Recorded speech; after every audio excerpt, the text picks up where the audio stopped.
இன்றைக்கி இந்த கத்திரிக்காய் வத்தலை வச்சு தான் எப்படி காரக்குழம்பு செய்கிறதுன்னு சொல்லிட்டு பார்க்க போகிறோம். அதுக்கு ஃபஸ்ட்டு இந்த வத்தலை நல்லா சுடு தண்ணியில் போட்டு ஊற வச்சுக்கலாம்.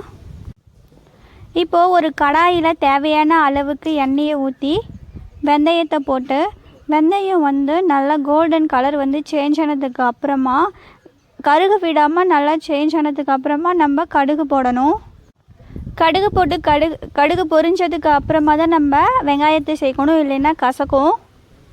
இப்போ வெங்காயத்தை நல்லா சேர்த்து நல்லா வதக்கி விடணும். வெங்காயம் வதங்கினதுக்கு அப்புறமா தேவையான அளவுக்கு பூண்டு சேர்த்து அது கூட நல்லா வதக்கி விட்டுட்டு, கறிவேப்பிலை போட்டு மறுபடியும் நல்லா வதக்கி விடணும்.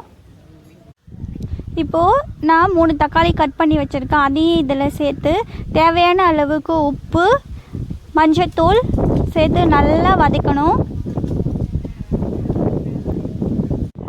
நல்லா வதக்கிட்டு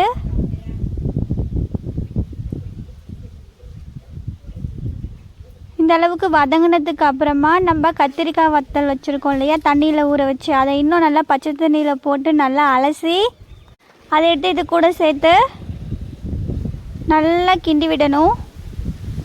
ஒரு 5 நிமிஷத்துக்கு நல்லா அது கூட சேர்த்து இதையும் நல்லா வதக்கி விட்டுட்டு,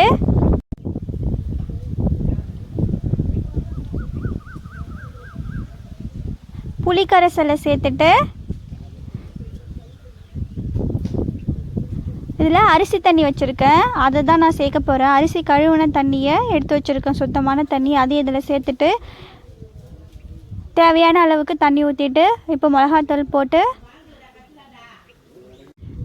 நல்லா கிண்டி விட்டுட்டு, வாசம் போகாத அளவுக்கு மூடிட்டு ஒரு 10 நிமிஷத்துக்கு நல்லா கொதிக்க விட்டுட்டு எடுத்ததும் குழம்பு நல்லா சுண்டி வந்துடும்.